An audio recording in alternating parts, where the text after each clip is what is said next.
guys, I'm Kara. And I'm Sophia. And today we're going to be talking about Civil War battlefield medicine. Let's get started. Civil War battlefield medicine was anything but hygienic. Most would describe it as gruesome and pretty gross, disgusting.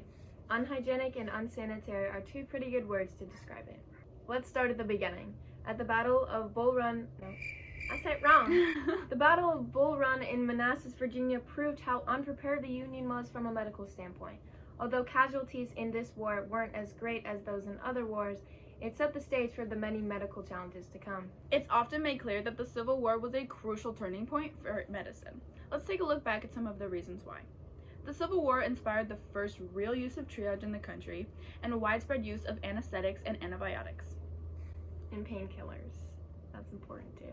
In regards to triage, the only real use of it to exist was to get the most heavily wounded soldiers off the battlefield. They were transported by ambulance, train, or ship to somewhere else. Near the battlefield, specialty hospitals and the establishment of general hospitals kept wounded and sick soldiers off the front line. Wounded soldiers were often sorted into three groups: those that were slightly wounded, those beyond hope, and surgical cases. Most soldiers in need of surgery did in fact have the luxury of pre-amputation painkillers and anesthesia, but the war was still a horrific test of physical endurance. Yeah, that's facts.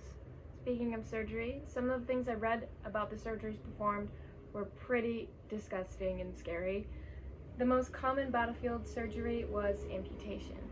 For anyone who doesn't know about amputation, it is a surgical removal of a limb. Doesn't that sound amazing? This is a picture of a Civil War amputation. Amputations were performed without any proper reason, and a soldier had to have a great reason to not have an amputation. Surgeons, often called butchers, would go amputating limbs left and right to remove the sickness. The truth of the matter is that most surgeons and doctors weren't really prepared to provide safe medical care.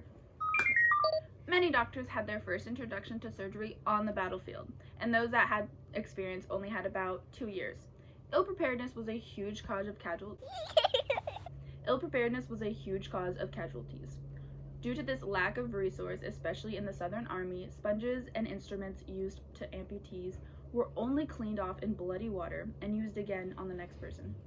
Most surgeons didn't even wash their hands during the day and wore the same bloody and gross clothing for every surgery. Surgeons cleaned out wounds with cloth and would use their bare hands to examine wounds. How would you feel if your surgeon was doing your surgery and they weren't wearing any gloves and it wasn't clean? How would you feel? Pretty disgusted. Yeah, that would be gross. Anyway, antiseptic surgery wasn't a thing until around 1865. Within the medical tents, the smell of putrid rotting flesh was all over because of amputated body parts in piles. That's pretty disgusting. The primary amputation mortality rate was only about 28% of all amputations. Since this topic of surgery is pretty gross, let's move on to sickness and how that was treated within the battlefield. One shocking statistic that we found was that the war left 1 in 10 Union soldiers dead or incapacitated compared to 1 in 4 Confederate soldiers.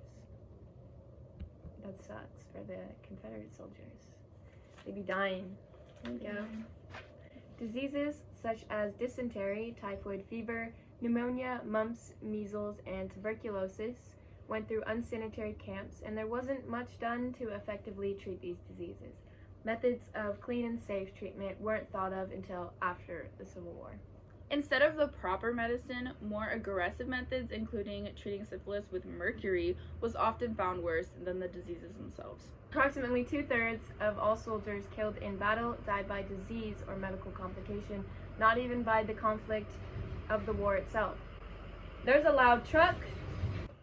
Men would often drink the same water that went through the bathroom, in which would cause infection and disease. As it seems, Civil War battlefield medicine was anything but civilized.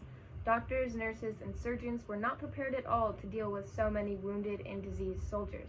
They simply didn't have the resources or knowledge to provide the safe medical care these soldiers desperately needed. The Civil War made it clear that things needed to change and made the medical care system a lot different. Since then, we have a drastic transition from the Civil War to present-day battlefield medicine. from the World War I to World War II. Previously, about 4 of every 100 men that received treatment would be expected to survive, and moved to 50 for every 100. Thank you for traveling back. Thank you guys so much for traveling back in time with us. And we'll see you next time. Peace.